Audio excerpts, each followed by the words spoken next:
Okay, so I wrote this talk finished writing about 20 minutes ago, so I still have notes, so it's all good.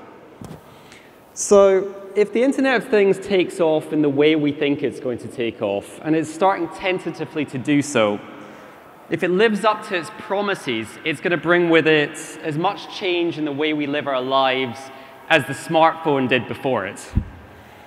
And along with the phones and the tablets that people can't live without when they go into work, will come things. Next year's problem, at least for employers, isn't going to be people bringing their own device to work or even their own internet, because let's face it, every smartphone is its own 4G hotspot, and every phone is smart now. Instead, next year's problem is going to be people bringing their smart things. The next problem for employers is the collision between the Internet of Things and the industrial internet. And as makers, people building the things that people are bringing in, we have to take notice of that. And it's a problem because, and let's be really clear here, the industrial internet and the Internet of Things are not the same thing. There's a reason why they have their own names. On the face of it, the two things look rather similar. They're about connecting a thing to the network, and that's all there is, right? Well, not exactly. Neither the industrial internet nor the Internet of Things are anything to do with the internet. It's about putting computing and sensing everywhere. And a lot of people right now, at least, are making that mistake. It's not just about network enabling things. And whether it's a light bulb in someone's living room or their kitchen, or a large automated machine in someone's shop floor, it's not just about the network connection. The real power of the industrial internet is in systems. It's not about connecting it to the network so that you can remotely control it. It's about building systems of things talking to other things. It's not about the management of individual devices. Of course, a lot of people object to us using this newfangled term, industrial internet, because they've been doing it for years. The first SCADA systems, networked industrial control systems, started appearing in the 1960s. This is possibly the most recognizable aircraft in the world. It's the Boeing 747. And it's one big flying TCP host. It's a Unix box with wings.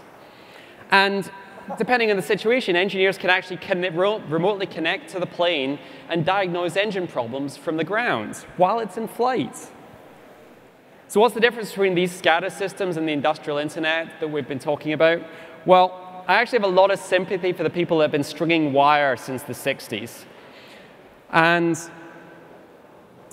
they want to know what we bring to the table with our open hardware and our internet protocols. And SCADA systems were designed for decentralized systems. They were designed to connect these systems together in a robust and easily operated and repaired. They were not necessarily secure. Because, to be fair, most SCADA systems were never designed to be connected to the public internet.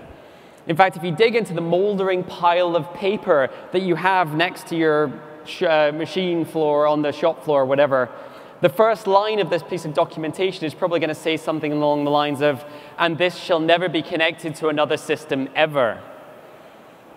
The industrial internet, and to a certain extent the Internet of Things, the consumer version of it, isn't about connecting things to the internet, or even giving it a network connection. It refers to nodes in the network. It refers to pervasive networks, which inevitably bring internet-like behavior to systems. And I think that's the difference from the existing SCADA systems. I think what we're bringing to the party is that in 40 years of connecting things to the network without them blowing up. Because a lot of the things become possible if a network can be assumed, if connections to a network can be assumed. And of course, the real problem is that the privacy problems with the SCADA system hasn't actually stopped anyone connecting them directly to the network, because that makes things so much easier. Which almost inevitably brings us to Stuxnet.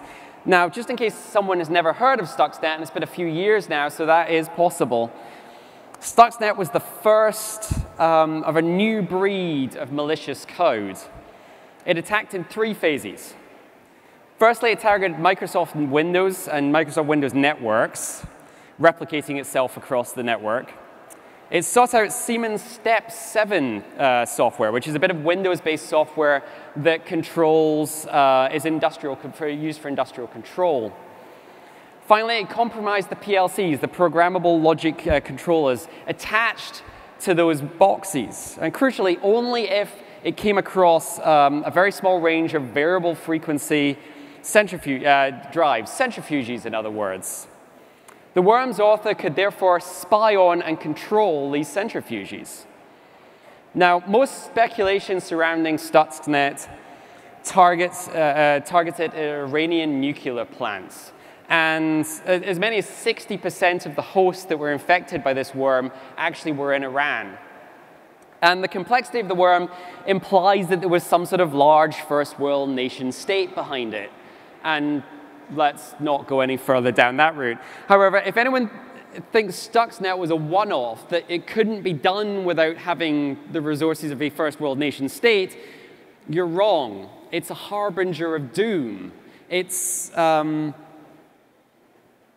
It basically is a suggestive thing, an indicator of where we're going, because there are far softer targets than an IR1 controller operating with the uranium hexafluoride. The next big attack will trade sophistication for scale.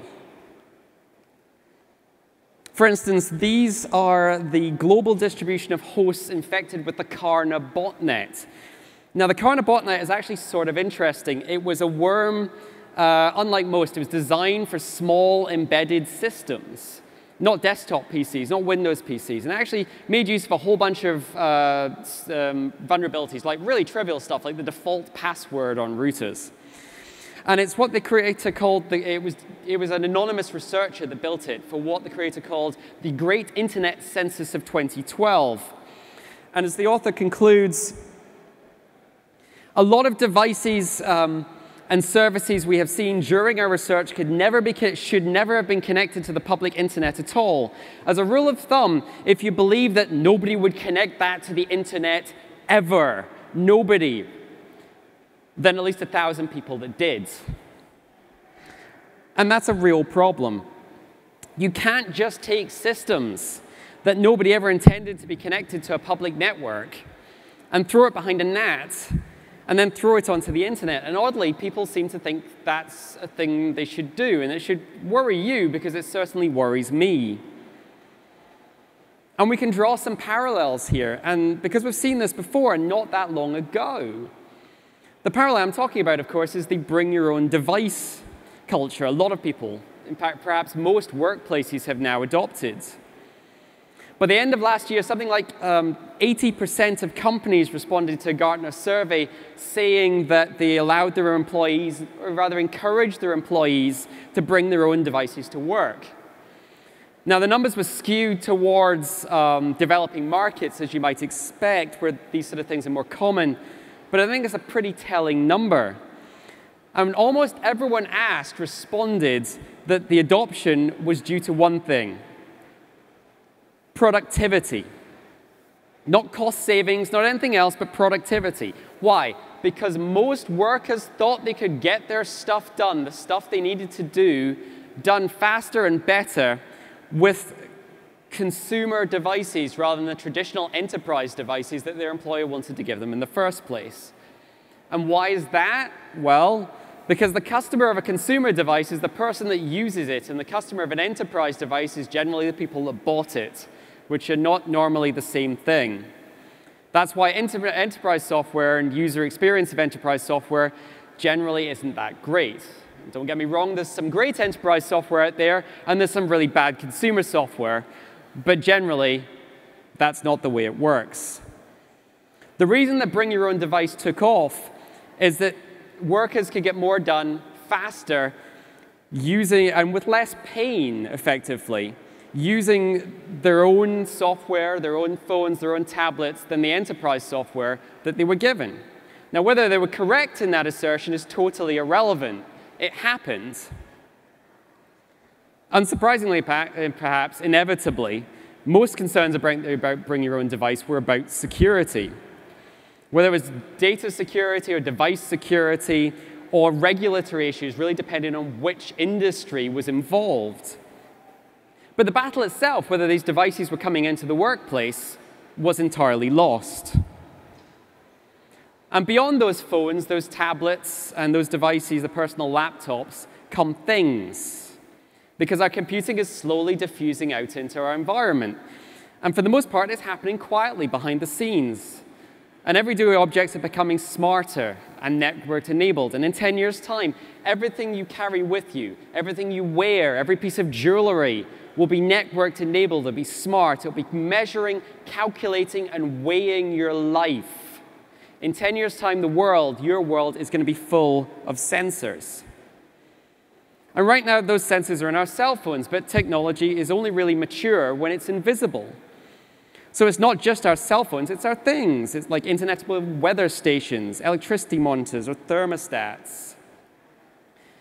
And then it's not just sensors, it's actuators. From lights to locks, from locks to thermostats, from thermostats to, well, anything that can be turned on or off, up or down. Our world is now controllable. And I'd argue that the exact same trend that forced consumer devices into the workplace will force these things into the workplace. The iPhones and Androids of the world replace the BlackBerries, so the Philips Hue light bulbs will replace the building control management systems. We're going to see the descendants of those Philips Hue light bulbs, the smart weather stations, and the other Internet of things that we're building today starting to appear in the workplace. And the sensors that those devices carry are going to be physically located on the premises alongside those aging SCADA systems that have no security, our industrial internet.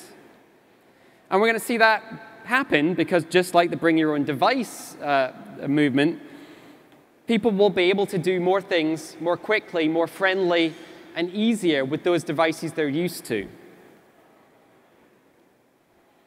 Beyond that, there's a possibility for real disruption of the workplace, but not the disruption we think is going to happen. Think about the traditional large building control systems. Buildings, heating them, cooling them, making them the right temperature, makes up about 3/4 of the US electricity demand, about half of natural gas usage. And one of the promises of the industrial internet is that we can change this. Efforts to moderate energy consumption don't normally go down that well with people in large buildings because we don't like losing the control. And utilities have tried to introduce things where effectively they'll cut the energy usage of the air conditioners on hot days or the heaters on cool days, which inevitably means that on the coldest days when the heating is needed most, the buildings are cold, and on the hottest days when the cooling is needed most, the buildings are hot. I mean, inevitably, the buildings are too hot or too cold. And the industrial internet view of this is that the building management system will take a look at this, look at the weather for the next day, model the air circulation around the building, and try and optimize the electricity usage, reducing it.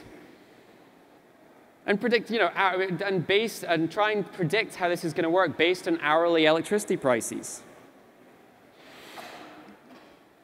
The problem that if this sort of thing is done badly, or even if it's done well, people don't like it. They don't like the heat not being in their control. They don't like the automated lights that turn off when they sit in their chair and think about something for too long. And within the next 10 years, we're going to have a generation going into the workplace that are probably not comfortable with the idea of smart buildings. They're far more comfortable with the idea of smart things that they have personal control over.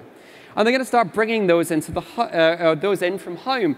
They're going to, instead of fighting a rearguard action against space heaters underneath their desk, employers will start having to fight a rearguard action against smart bulbs that turn on when their employees leave the elevators, or smart heaters that turn on when they get in their car to drive to work, so that their office is just the right temperature when they get there. Your building control systems aren't going to know what hit them. So much for the big data and centralized planning they were promising. Which means that employers are going to have to start not thinking about the implications just of the internet that they have at work, the industrial internet for the machines and the building systems, but also the consumer internet of things that will start appearing in the workplace. And that's a problem, because the Internet of Things is almost the anti-industrial internet right now.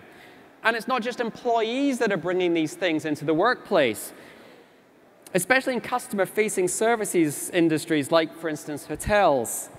One hotel I regularly stay at when I'm in London recently had a top-to-bottom renovation. Some of the hipster Shoreditch types in the audience perhaps might recognize this one. And as part of the renovation, every room ended up with one of these. This is a Roberts Internet Radio, and don't let the retro styling fool you. This is a powerful internet appliance. This is not, despite the resemblance, the radios you grew up with.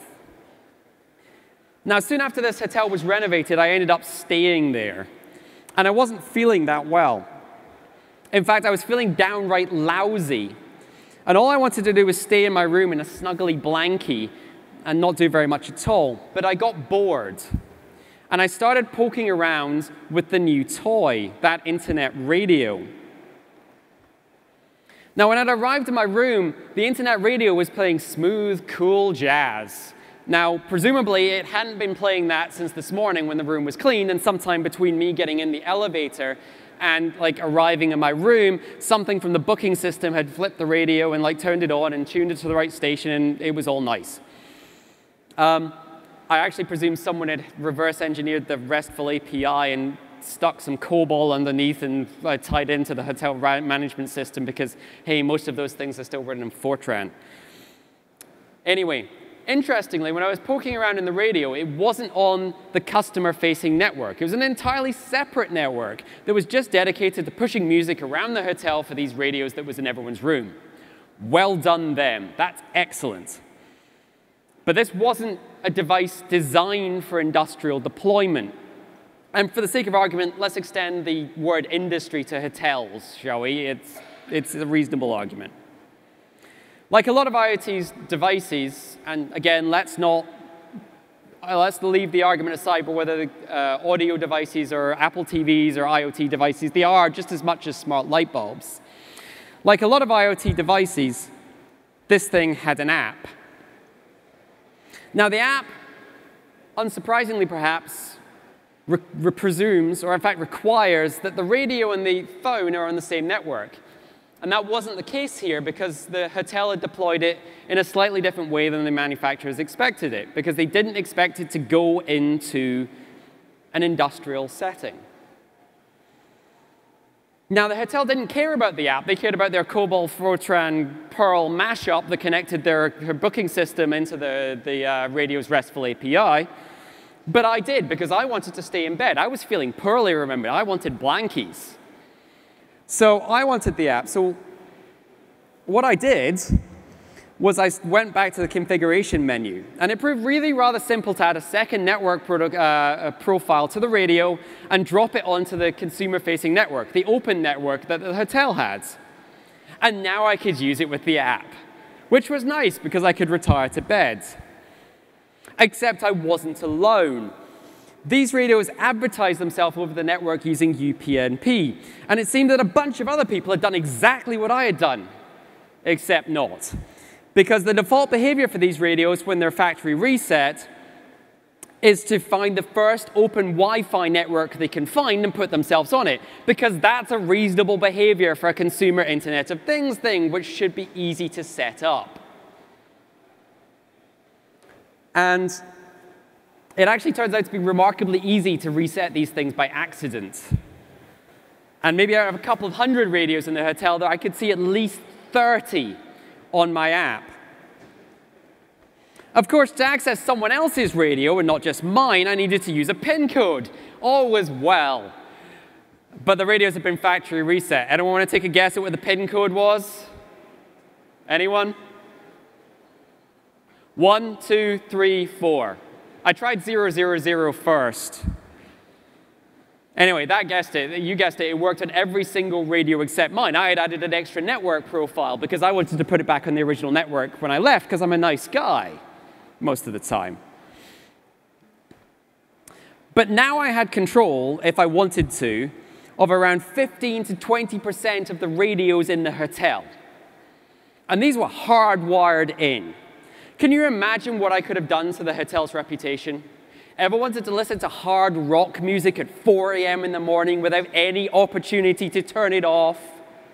No, I thought not. So what did I do next? Well, I unplugged my radio for a start, just in case anyone else found this.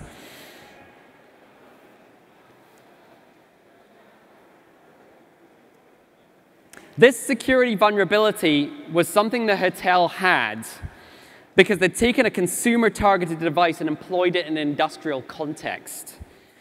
They'd done that because the radio, this internet appliance, was cooler, it had more features, and was probably a darn sight cheaper than the equivalent enterprise device. And as an aside, this time it was management. But most of the time, it'll be the workers bringing these devices into the workplace. So what do we have to do? Well, as makers, as people building devices, these are going to be deployed into people's homes, into people's workplaces. Worry about security. Worry about security first. It's not an afterthought. It is the main thing. It is the thing you should think about first before you think about anything else. Because you do not want your product to be the one that commits the first murder by Internet of Things. And yes, that is coming. It'll be a thermostat, it'll be a power socket, it'll be something. And we have to learn our lessons from the bring your own device movement, because bring your own things is coming, and there's nothing you can do to stop it. One light bulb, after all, looks much like the other when it's all shiny and stuff. Thank you.